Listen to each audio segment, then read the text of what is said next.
back to school night. I'm Kalkstein and I'm excited to be teaching your child Algebra 2. In addition to the math skills relevant to the course that we'll be learning this year, there are other skills that I think are important for life as well that we want to work on this year. Firstly are those skills around communication. So there are two kinds of skills related to communication that are relevant to our course this year. First of all, there's communication about math. Students tend to think that math is all about looking at numbers, sometimes letters and symbols, and just knowing what to do when you see them. They don't like to think as much about the fact that there are words and terms and concepts around this, about why it works and how it works and how to talk about it. And so one of the things that I'd like to work on this year is talking about math, understanding it to the extent that we can use the relevant vocabulary and terms, etc. So I enforce that by using it in class, by encouraging students to use it in class, by taking detailed notes, and also by using it on tests. So although it's not typical, my math tests sometimes have vocabulary words on them, or just explain why this is. And I think that that really helps students develop a more relatable level of why math works the way it does.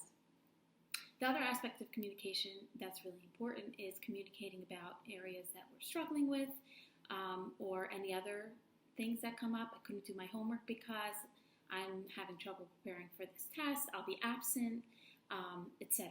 So that kind of communication is really important for our class. It's also really important for life, and that's another thing that I really encourage and want to work on with your child this year. I'd also like to further develop some metacognitive skills for your child. That is the awareness of what are things that they're struggling with, what are things that they're really good at, what mistakes do they tend to make again and again, how much time are they spending to review for a test, how do they think they performed on the test.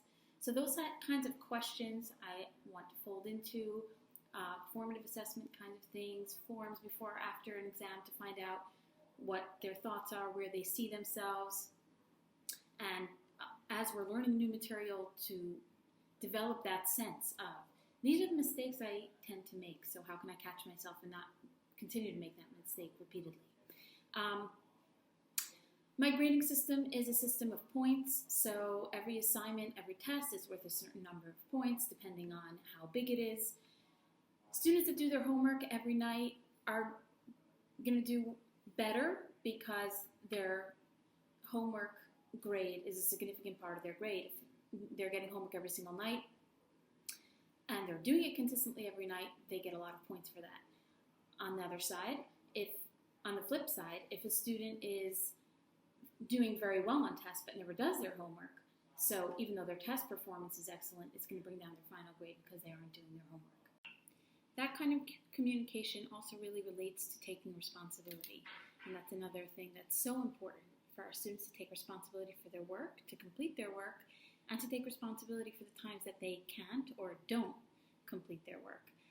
And so taking responsibility is another big thing that we focus on. It means taking your own notes, it means completing your homework, it means turning in your homework, and being a responsible person.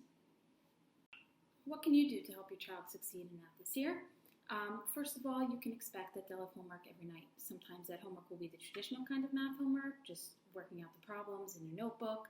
Sometimes it'll involve some new technology, so they're going to be making some videos of themselves, taking some online tests, and things like that. If you notice that your child is struggling, please encourage them to reach out to me, because of course, then taking responsibility is number one. If they don't, I would love to hear from you. I'd love to hear from you either way. My email address is rkalkstein@koheletYeshiva.org, and that can also be found in the syllabus. I look forward to working with you this year, and I'm really excited to be back here learning with your child.